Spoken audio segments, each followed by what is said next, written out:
What's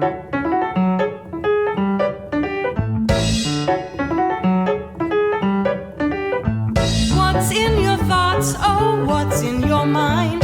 What fills your head and what leaves it behind? It's too much today.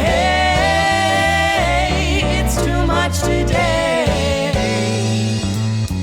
Good evening, and welcome to another episode of Filling in the Gaps Re-Rolled, a podcast that is for a podcast that's not an actual play podcast, but a podcast that we hope helps you actually play. I want to welcome you to the table where we have our other DMs. I'm, of course, one of your hosts, Malcolm. I'm one of your other hosts, David. And I'm the last host, Mambo or Sam, whichever. Cool. So, this week to start us off, I got a question for you guys. What is the most ridiculous successful role you had? So what was basically what the DM let you get away with? Because you rolled a nat 20. I, in my occurring campaign that I've been playing for about, I think 2 years now, I play a 15-year-old hobgoblin paladin of Melora. And when we first started off, I challenged a goblin chieftain to a one-on-one duel where I won because I rolled a nat 20, and my DM was like, fuck, this is my whole encounter, and you just took out their leader, so they're going to run away. I think that's my most ridiculous one because it was just very much out of character for my book nerd that I usually play. All right, that's pretty good. David, what about you? As a player, I think my favorite, we were on like a seafaring campaign, and basically they let me roll to kind of stack a bunch of gun barrels together and suicide my ship into someone else's ship and blow it up. The roll wasn't making sure that went well, because it went okay. The roll was to make sure that I lived through it. And so basically I barely survived, like floating away on a piece of driftwood, which was always... Now, I'll be honest, there aren't a lot of nat 20 stories that I have, or crazy roll story. There are... Actually, I take that back. There is one really good one, which was a situation where one of my characters was abandoned in a camp of giants by his party because he was, a little too abrasive. And they were like, we're going to leave you in this camp of giants. And DM's like, I'll run a one-shot with you to see if you survive. Cool. I know it takes a lot to build a character. We're going to build you a new one anyway, but let's just see what happens with this guy because he's been really interesting. So, what happened was I went up against this one character and he was going, there was a big chief and they're like, the chief's fine. And then I was like, I can't take that guy down. But he has a goofy brother who doesn't quite understand the world. He's not the most bright guy. So I'm going to talk to him. And so I rolled and I nat 20'd on convincing him. I was like, too bad your brother might have mad giant's disease. What's that? Oh, it's terrible. At first they start to spout confusing nonsense about how everyone's out to get them and that the people you can trust aren't the people you can trust. Like me, I'm trustworthy. Do another roll for that. And I rolled well enough that he's like, yeah, he thinks you're trustworthy. Yeah, I'm trustworthy. So if he starts coming after me, it's gotta be mad giant's disease. And it spiraled so perfectly that character was able to escape and become the villain of the campaign. I no longer had control of them after that point, but it was just like a great little thing of like, that worked. I got out. And, but yeah, so that was probably my most successful one. That is awesome. DM wise, the best one that I have let happen or allowed to happen was I DM for the Bardic Inspiration podcast, and I have a character there who is kind of a homebrewed Simic hybrid. Basically, he's a dragonborn with a peacock's tail. And for that, he gets advantage on persuasion or intimidation, depending on what he's doing. And I think he persuaded... basically, the session was something was going to happen. I'm going to let you listen to it. I'm not going to spoil, but he basically derailed my whole session by convincing this one person to join the team, in the most ridiculous way possible. And I was note to future DMs: if you don't want something to happen, don't leave it to a roll. Because I did, and I was like, the only way he's going to do this is if he rolls an nat 20. Mind you, that whole session he had not rolled above a 10. And I was like, all right. Saving up that luck. He's got real bad luck. I'm just going to let it roll. It was a mistake. Fun episode, though. Just... if you're going to leave stuff up to roll, be really good at improvising, because... oh boy, it's a whole random thing now. David, do you have any good DM 20s that you've let happen? My favorite DM nat 20.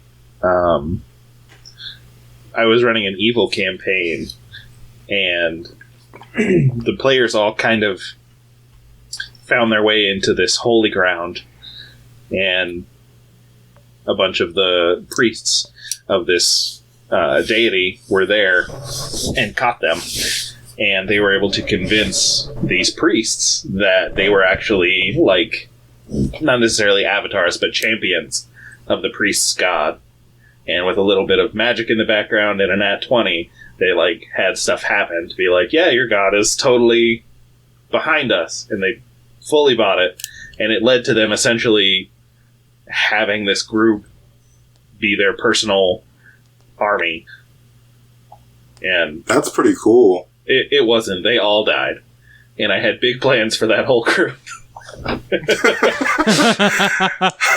Again, can't let them leave it up to roll.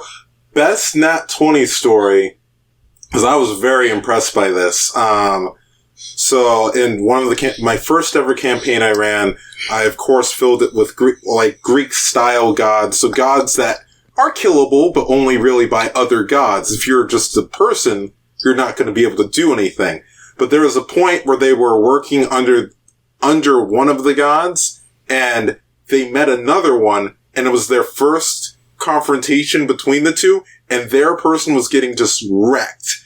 And so one of them goes, I'm going to punch the other god that's beating up our god. And I was like, you're going to what? And he's like, I'm going to punch her. And I was like, with what? And he's like, I'm going to use everything I have for this one punch. Cause it was a bunch of homebrew stuff that allowed for a lot of damage to be done. But to a god, that's nothing.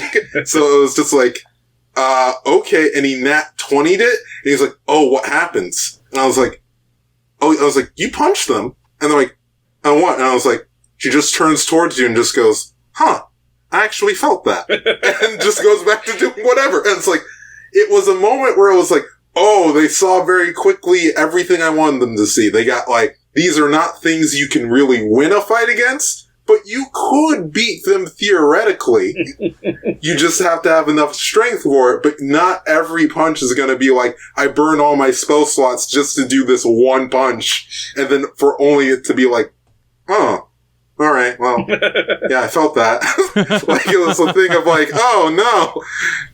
So I think it set the stakes really well. I think it did a lot of stuff I wanted it to do. And I think that I know that he was really proud of that moment, because it was a moment where I was like, oh, because it got them to stop fighting, the two gods to stop fighting and to actually talk, which is what he wanted ultimately anyway. So I was like, yeah, I gave him what he wanted with it. Everything worked out great. So I was like, yeah. Good nat 20 story. So, yeah, I also have a player who just calls out his nat 20s all the time, and I'm just like, oh my, what?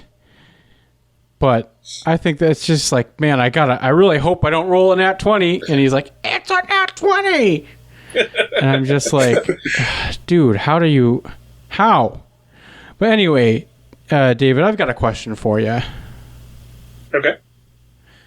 Shall we roll? Let's do it. So, today David and I are rolling on our 2 tables of scenarios and themes. I'm going to be rolling themes. And I will be rolling scenarios. What you got? What's the nice die you got? My same trusty leaves. That shall Dice. be mine one day. I'm rolling. So I bought these Casablanca dice from Dice Envy. Shout out to Dice Envy. If you want to sponsor us, you can. We're looking for it. We're giving you a small little sample of what a sponsorship would be like. I bought their Casablanca ones during the D&D block party that happened a few months ago. But yeah, let's see what they're nice white. They're a nice white die with golden numbers. They're very lovely, and it's the first time I rolled them. And I have a 12 on the themes table. I have a 2 on the scenarios table. A 2? A 2, yes. Okay. Well, let's see what those add up to. Looks like that's gonna be Drunken Adventure with a Bard Rap Battle. Okay. Are these both given to us by the lovely the Combi Zombie? So thanks, Combi. You can check his stuff out at Llama Attack Press. He's a great guy. He helps us all out. Mm-hmm. So, okay, guys, when you hear this, what are you thinking? We got a Bard Rap Battle and a Drunken Sailor. Or Drunken Adventure. Guess I gave away what I was thinking. Drunken Sailor. The song instantly pops to my mind, and I've got quite a few ideas on where to go with that. But I want to hear what you guys got first. Ooh.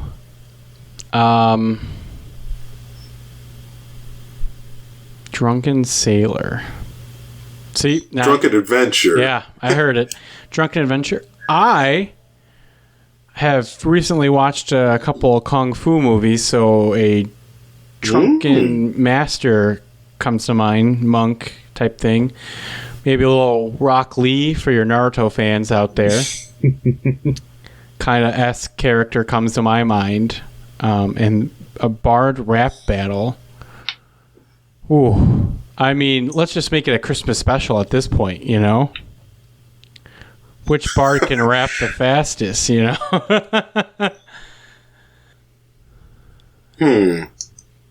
Okay. David, what are some of your thoughts on this? First thing that comes to mind for me is basically some kind of festival that is both centered on singing and on bar crawls. So basically going from, like, maybe some kind of race where you have to go to each bar in this area, and depending on how well you sing, you get to continue moving forward with either a time advantage or a drink advantage. I like that. I like that a lot. What comes to mind for me is that I was thinking somewhat similarly along the lines of a kind of like, this is your peaceful, quote unquote, peaceful night. This is your, like, chance to have your party goof off a little bit in your campaign. It's a drunken adventure. And I would personally do it with a bunch of pirates. You have, maybe your party is not a bunch of pirates, but maybe they team up with a bunch of pirates. Maybe they're out causing a little bit of mayhem, having a little bit of fun. And you kind of go through, anyone who's heard the song Drunken Sailor, the whole point of it is just messing with people. That's the whole point of the song. It's just like, what do you do with a couple guys who are drunk? You mess with them. And you put them here and you act like this thing happened tomorrow morning and you do this and you do that. And it's just like, goofing off. But I really like the bar crawl idea. That is definitely, let's explore that some I like that a lot. Yeah, I like the bar crawl idea because who doesn't like a nice bar crawl? If you're doing this with kids, maybe it's a milk crawl or a candy shop crawl,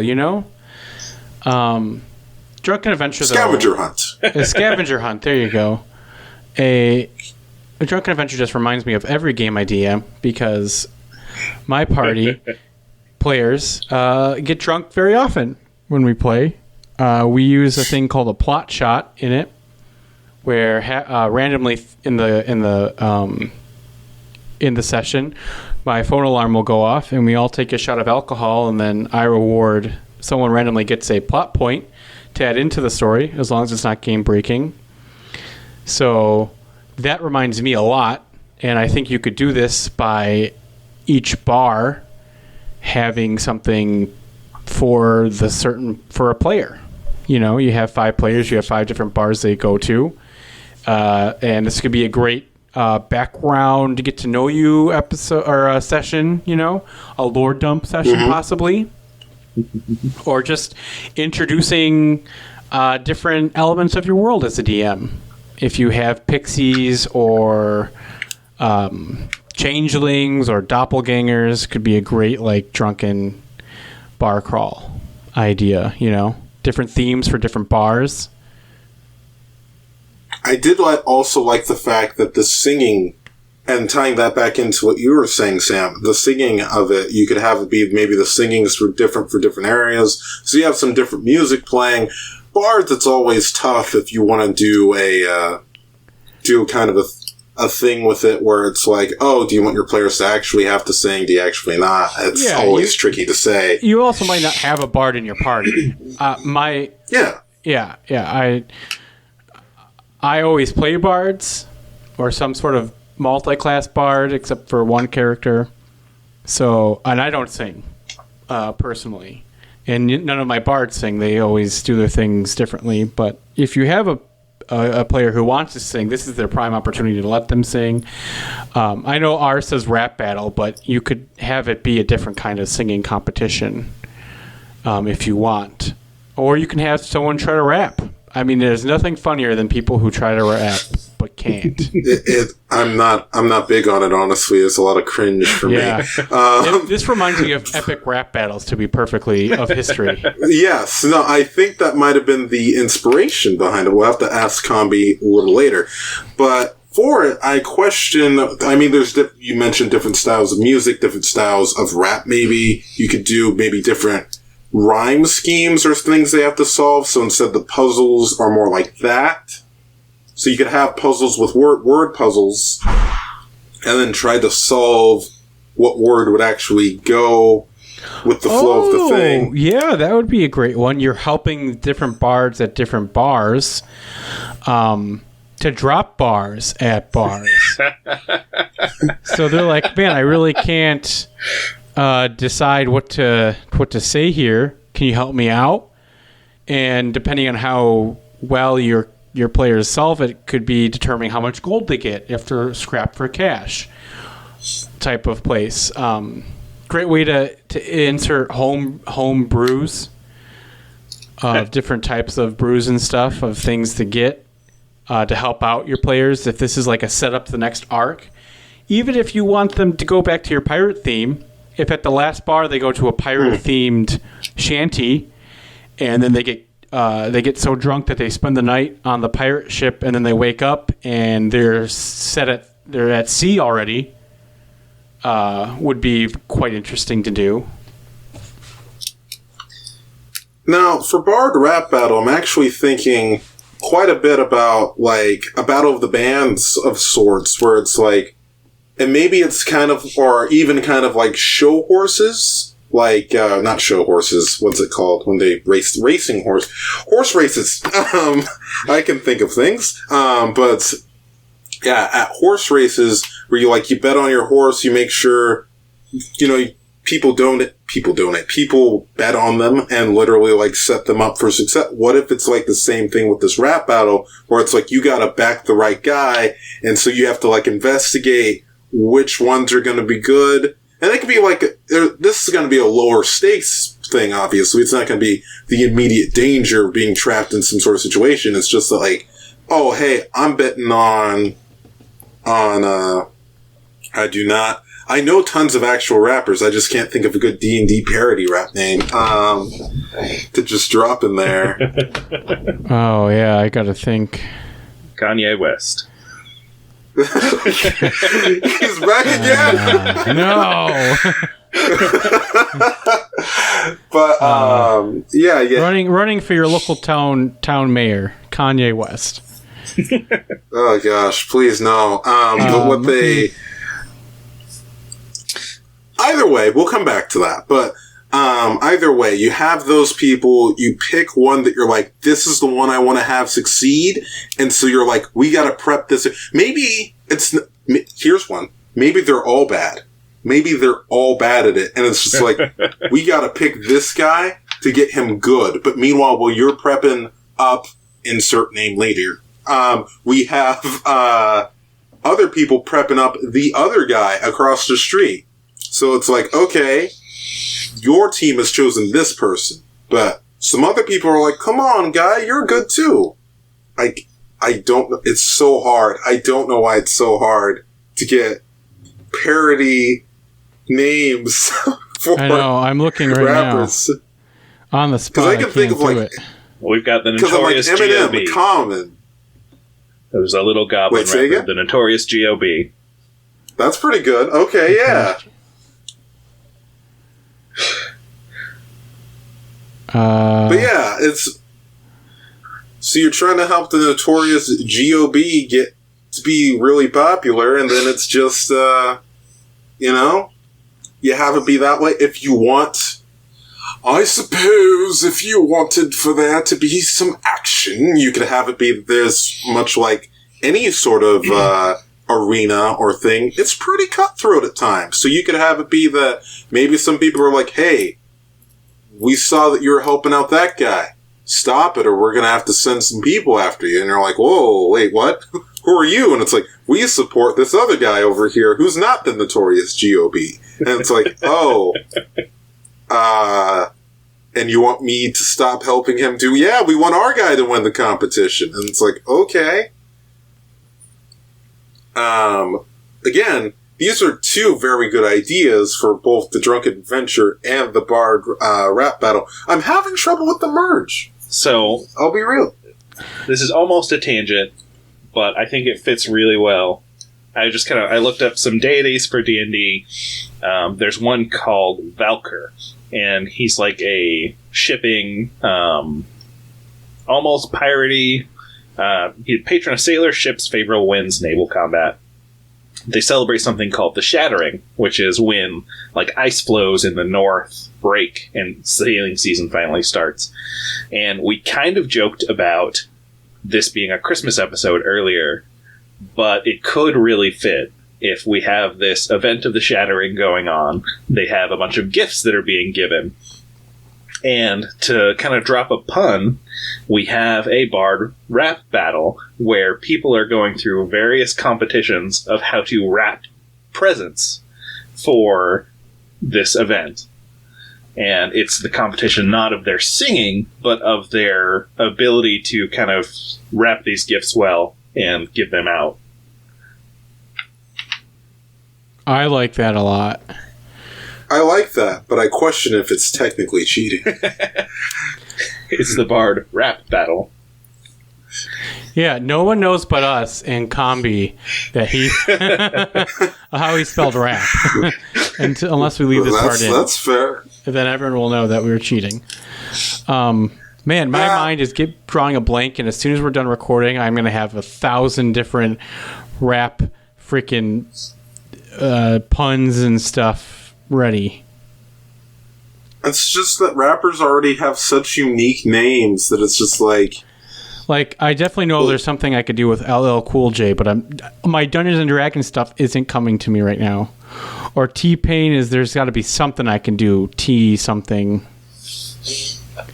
It's okay. We're gonna leave that where it is. Leave that where it lies. But let us know. So listeners, let us know with Uncommon with the hashtag FITG. Tell us your D&D rap names for us. But yeah, I'm thinking, okay, so alright, we have a drunken adventure, we have the bard thing. If we're going with the concept of a Battle of the Bands or a bar crawl, that takes care of part of it. But putting them together, I feel like it's almost got to be your party is entering it. That's why they're bad. That's why the bards are bad. It's not that they're bad at rapping normally. It's just they're real drunk. It's a drunken adventure. So it's just like, maybe you have it be that this is in between the part where, like, you know, in between the action, you have them cool off with some guy or at a bar somewhere, and then it's like, cool. And then it's like, neat. You meet this guy, and this guy's like, hey, I got a job for you. You should come with me. And they're like, cool. And they're like, what do you need us to do? And it's like, yeah, help me. I'm not going to be ready for stage. And they're like, oh my gosh, is this really the Notorious G.O.B. and we didn't recognize it? Or other people are like, that's him. And you're like, what? That's a celebrity. And it's like, yeah, he's here for the Bard Rap Battle. And he's like, I mean, we did a little bit of a Battle of the Bands episode before, but putting it up there of either your party has to either replace and be in the rap battle, or the Notorious Tabaxi. Oh, that's good too. Oh man, now they're coming. Now they're flooding in. We'll get there. So basically, the party gets hired to be roadies for a very rambunctious group that are too hammered to like survive their set. Yeah, either that, or you could even have it be that they're brought in to be like, your whole job is to cheer me on. Like, have it be some weird thing where it's like, do you know how bard magic works? It's like, I can inspire people, but people have to inspire me. Like, you can do a lot. You can just make up whatever. Power, friendship, whatever you want. But it's a thing where it's like, okay, this guy's gonna need help on stage, whether that be you hiding, and I think it's funnier or at least harder if it's like, no, they have to be up there. People did not pay to see you. They paid to see the Notorious G.O.B. So you better be up on that stage, and you just better be helping them out, either doing lip syncing and acting and stuff in the background, pyrotechnics and stuff to cover the part where he looks like he's falling, moving some stuff around to keep him upright, like doing all these different things where it's like, it is now a drunken adventure and a bard rap battle. Maybe it's like he's mumbling the words, so you have to like throw out your words and like actually come up with like rhymes to whatever he was saying and make it make sense. Yeah. That's great. Make it a puzzle. So it's like, give them like a setup. Yes. Like give them a line and they have to fill in the blank. You can also have them do different checks, like you were saying, like maybe someone is like major illusion or whatnot. I see this as like either a one shot or maybe you have a player who can't make it that one day or that one session. So you're like, okay, they just wrapped up one thing, so let's just do this one fun thing. I think you have to give the prize has to be very big in this sense. So they're motivated to win. I'd give them even like a rare or a very rare magical item that will help them into your next part, if this is a campaign, or just give them something that's very motivated, because you're going to need that drive, or you're just going to get a lot of, I don't really care about this. You know? At least that's what I'm thinking. Make it a big gold prize. Yeah. I think this is a perfect one for someone who's like, oh, crap, one of my players quit, or not quit, but like can't show up for a session last minute. I can't really move on without them. here's a nice fun thing to reward the people who were there, you know.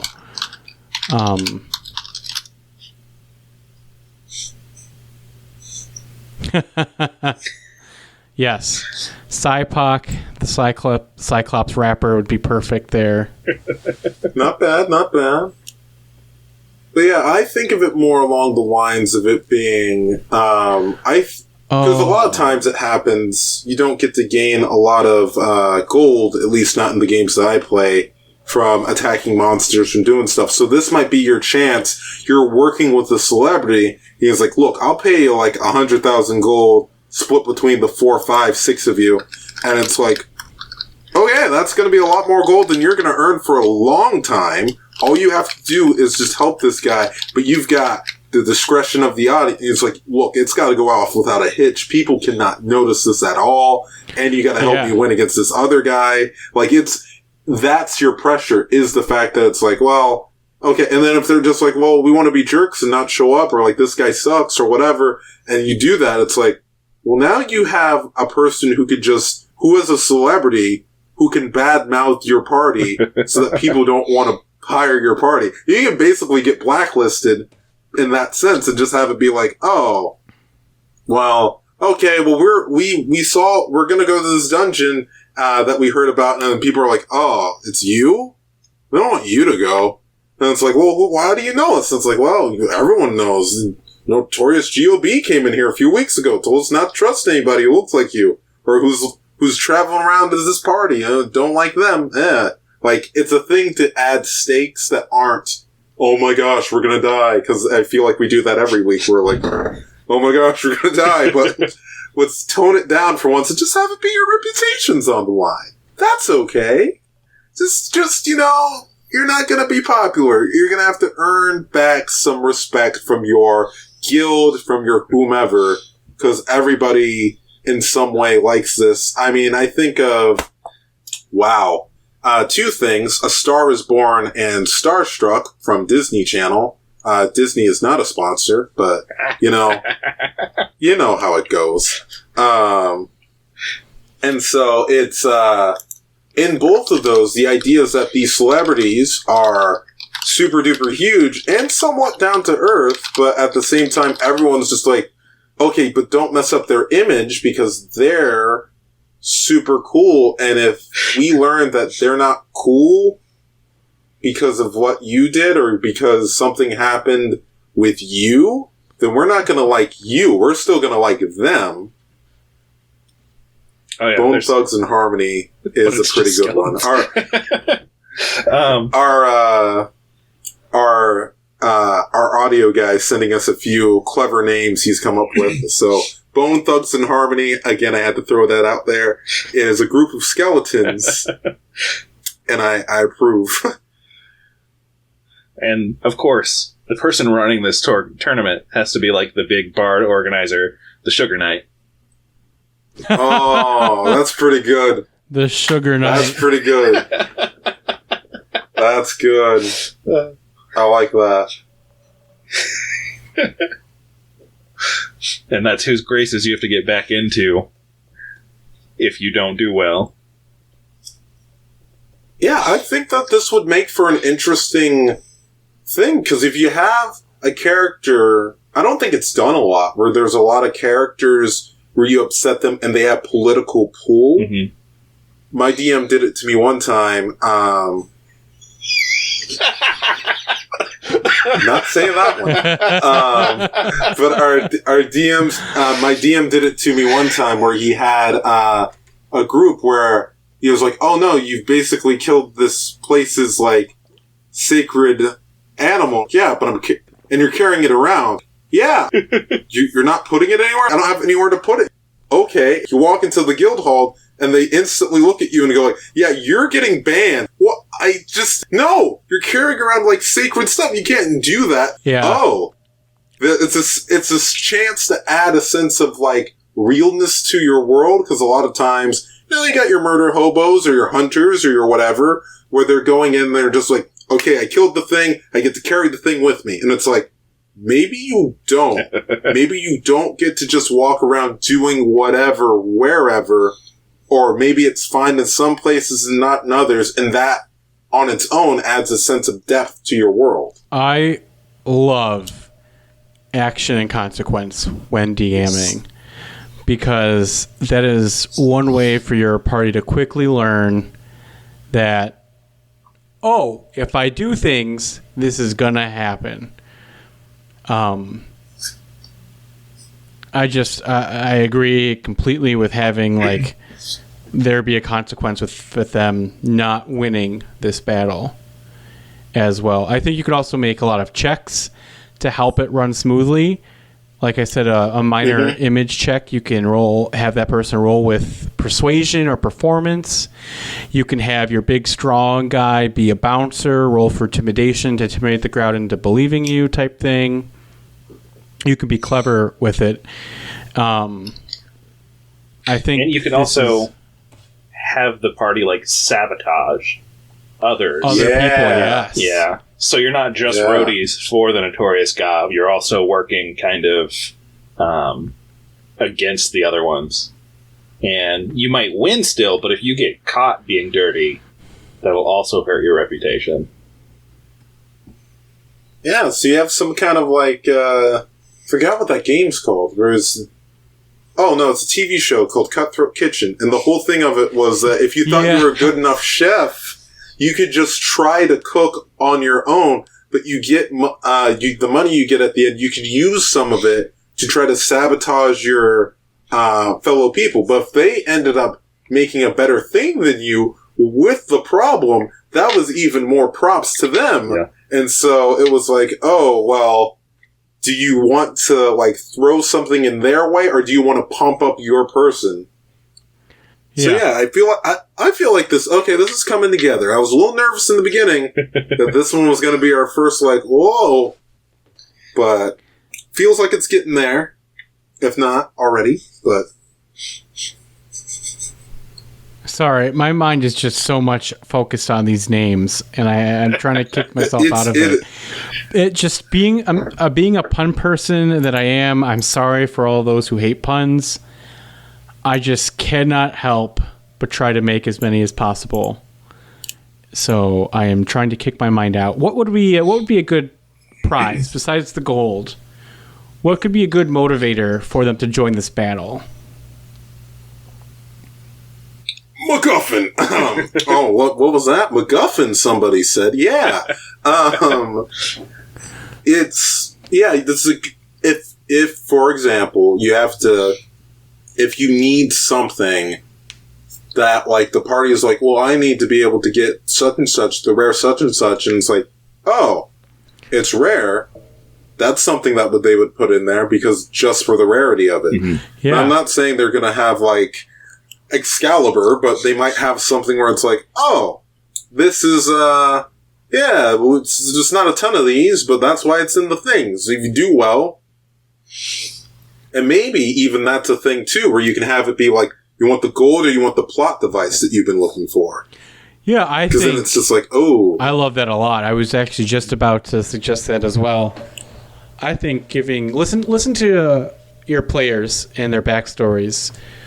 Because if you're using this as a substitute session that you weren't originally planning to do, go look through your players' backstories and find a gem that they're kind of looking for that you can start leading them on for. I know one of the campaigns that I DM, one person is looking for a cure to their vampirism, and this could be a perfect point for me to add in, like, oh, and then there's like a recipe that some shaman said could help cure your vampirism, or give them a clue to help find that. So I think that's a great. If they get to choose between that or the gold, then you know what they're looking for, player wise. What holds more value.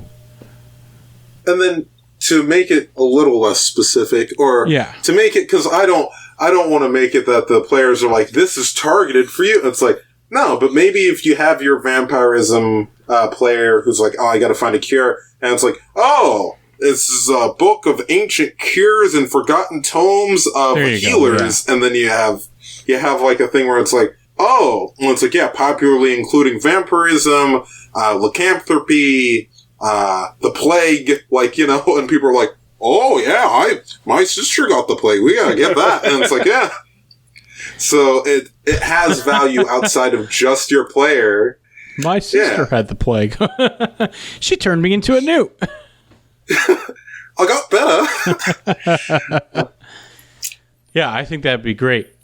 And So I think for this, it'd be good if we built up the Sugar Knight into more powerful of a being. The first thought was that it could be like some kind of fae, but I don't want to call the Sugar Knight a fairy. Do you want to go with a demon? Do you want to go with a demon? Because that's instantly my thought. A person of the record dealing. Demon's good. Yeah. So, and basically, you're trying to make this interesting for them rather than working specifically for one side. And so you're trying to earn a favor from the Sugar Knight, and that could be your MacGuffin. It could be like a powerful wish spell or an artifact. It could be a wish. Yeah. I like that. Oh, wish is always a good catch-all. Yeah. And then it could also be rigged, where like if he is a devil making a deal, you know, he would definitely have it rigged in his favor. Mm-hmm. I know how I'm gonna make this a campaign. Okay, so what? So we're just. I like how it's like we're gonna do a one session campaign now. Well, because now that we made the Sugar Knight a devil or a demon, and he's out for himself with this wish spell, what if it's just like the thing of like, oh, no, you misunderstood me. You're going to keep working with the Notorious G.O.B. every night. Like, you have the whole episode or your whole session. It's like, no, you're going to keep doing this every time up against different people everywhere we go until I say you stop or until he's done. And then you get your wish. That's great. I know a lot of people are going to be so mad that we have the Suge Knight working with Notorious J.O.B. They're going to be so mad at us. No, it's not working with. He's in control. It's a bad situation. This is an alternate universe. This is the problem. Oh, I know. Also, I think the Notorious ORC also works for this. So whichever you prefer. I feel... Yeah. Oh, man. I think it could work either way. You can also have it as a recurring evil NPC or a prankster NPC. I think they would work well, too, here, if it's not as dramatic. I think that having him...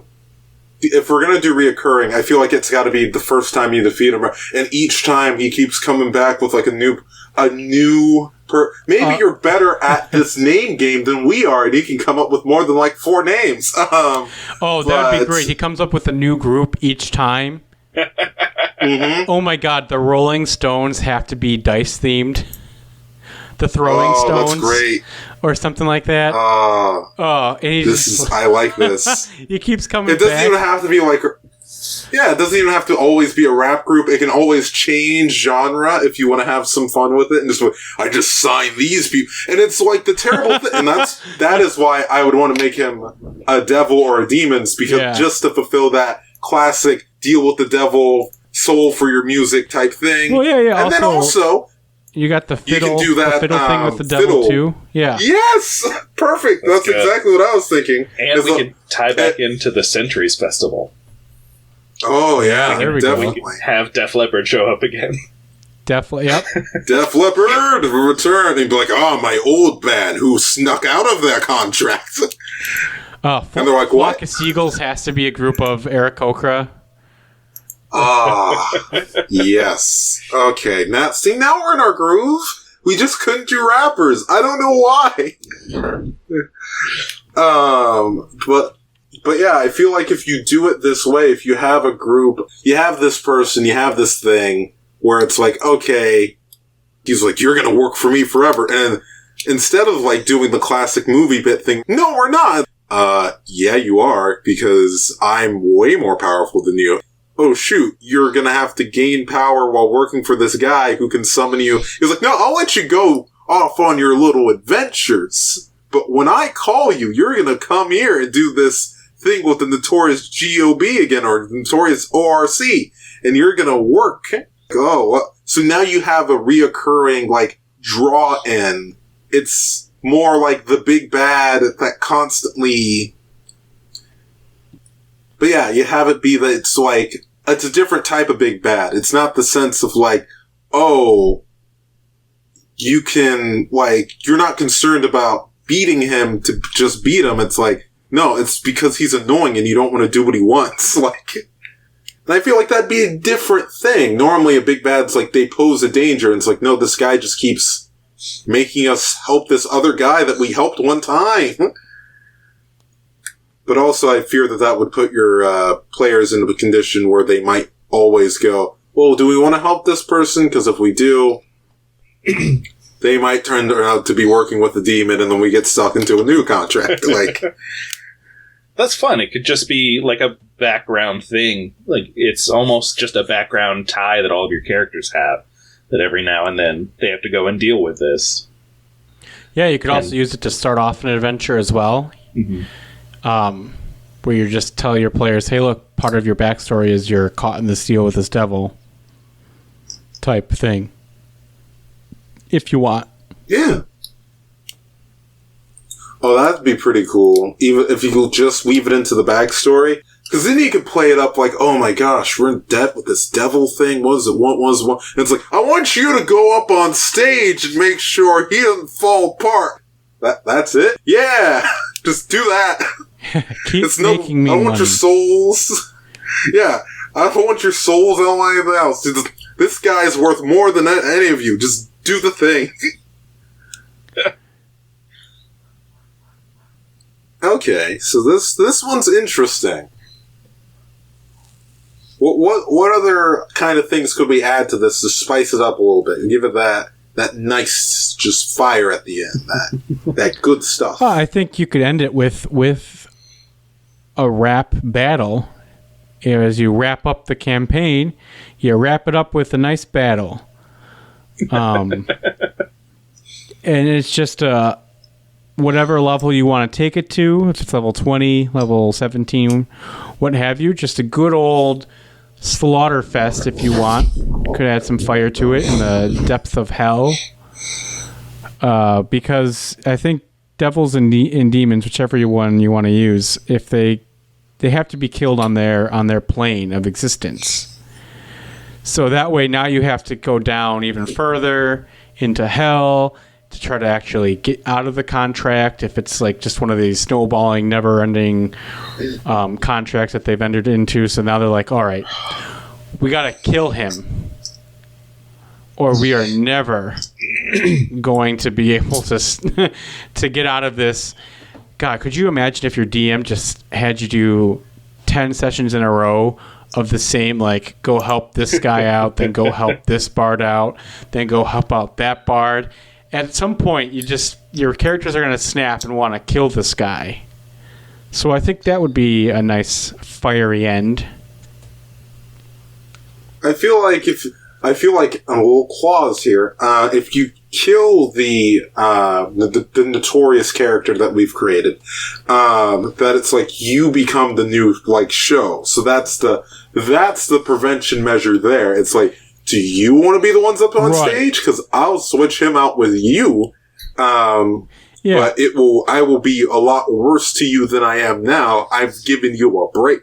So yeah, it's like, I meant kill the thing. The Sugar Knight. I don't want to change it too much. I just had another idea that I want to throw out. We talked about this being like a job, and I didn't make the connection with devils until Sam, you mentioned like going further down. it could be really interesting if this job of theirs that they're pulled in for is basically to be pulled into hell and torture these musicians. And so that's your job. You get to go and mess with them rather than trying to make them look good on stage. The devil has you down here messing with these people, and each performance you get to go further down into the stages of hell. I also had an idea of tying this into the Descent into Avernus, where you are like the manager of this bard, and your whole goal is to get him to play for Asmodeus and make him good. So the whole campaign is for you to boost up this bard to get out of your contract with this devil. So then you have battles of the bards throughout the whole thing. God, that just sounds like a battle of the... Just, all right, you're on the first level. You're in the whatever tavern. You see a bunch of demons. They look like they want to collect your souls. Your guy doesn't seem too hot right now. You need to really work on increasing his popularity to get to the next level of hell. And then you can just pull in from the different parts of the module. I think that could be very fun.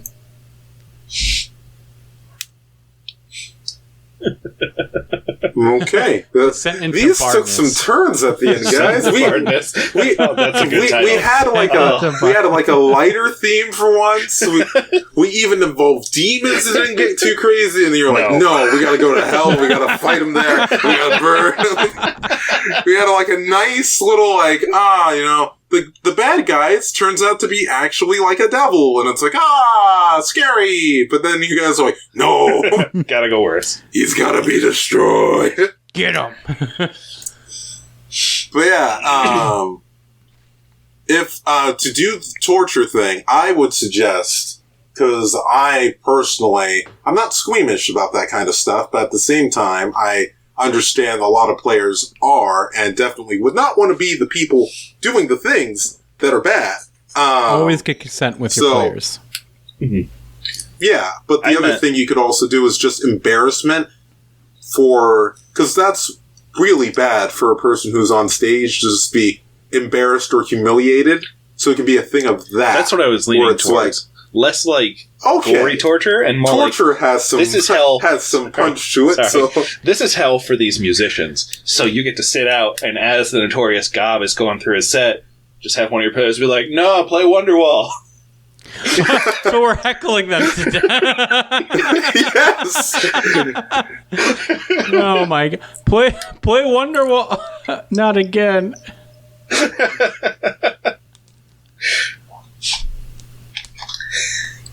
You were better back on your last album. It's like me at any type of bar situation where there's a live DJ. Hey, play Mambo number 5. We don't have that one. Me coming back again. Hey, play Mambo number 5. Oh, god damn, this guy's back. Hey, you sold out a long time ago, man. Your music has been good forever. Go back to your old stuff. Get back to your roots. Yeah, doing stuff like that, and just kind of you got to have Million Vanilli in there somewhere. You could also grab.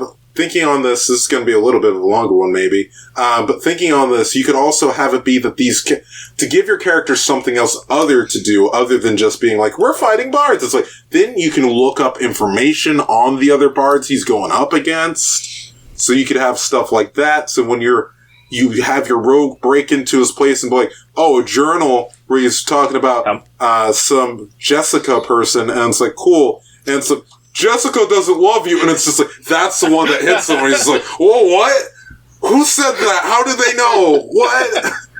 How did that? I know we've done this, I think, a little bit in the past, but there's that one movie about the forgotten musician where his songs were stolen by his more successful partner, which you could also very much play off of here, as well as finding this lost book for with the lyrics for this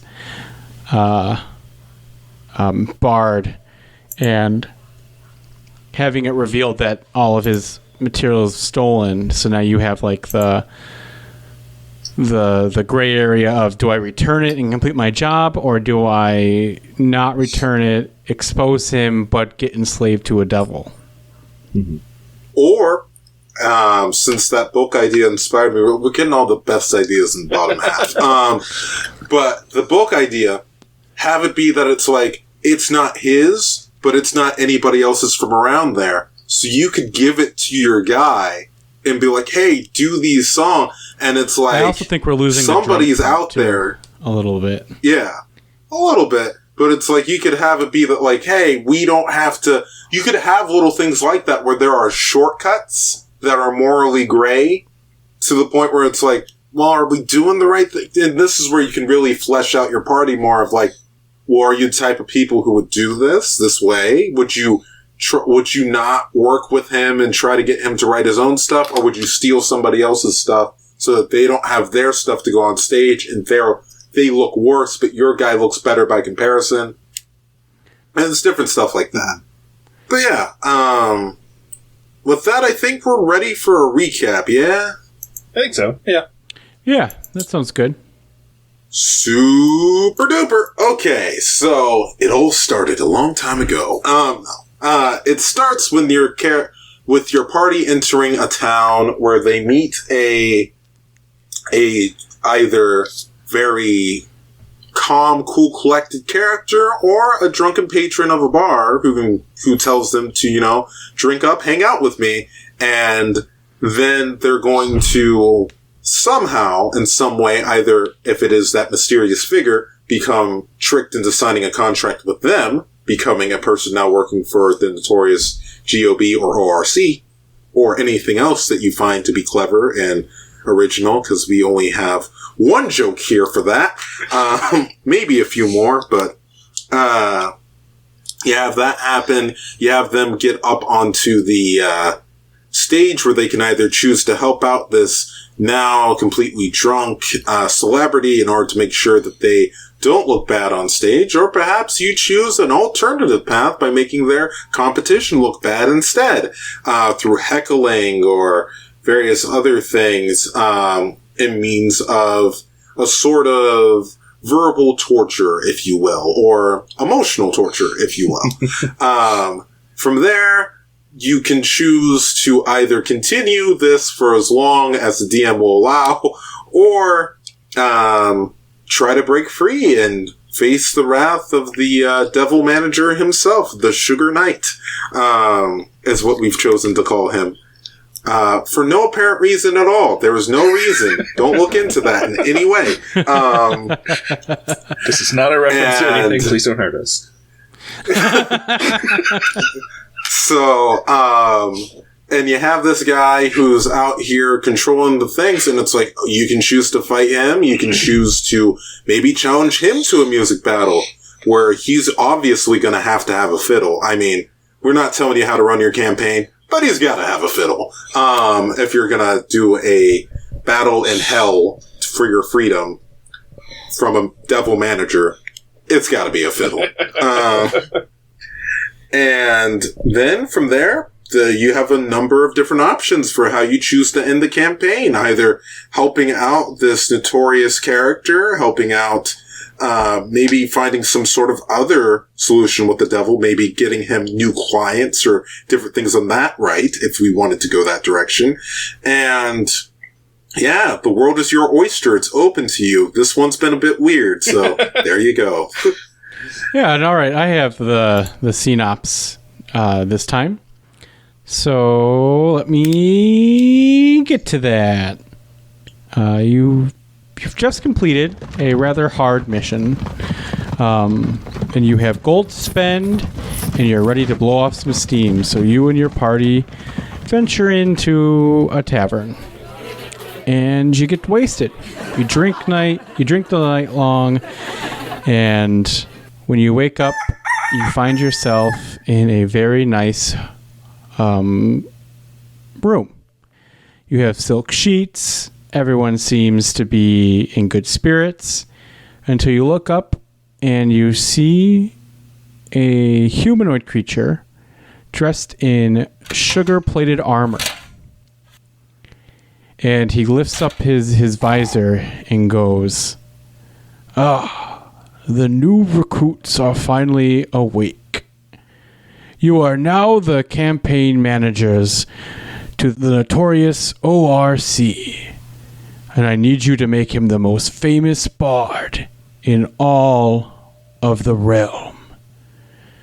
And with that, he disappears, leaving you with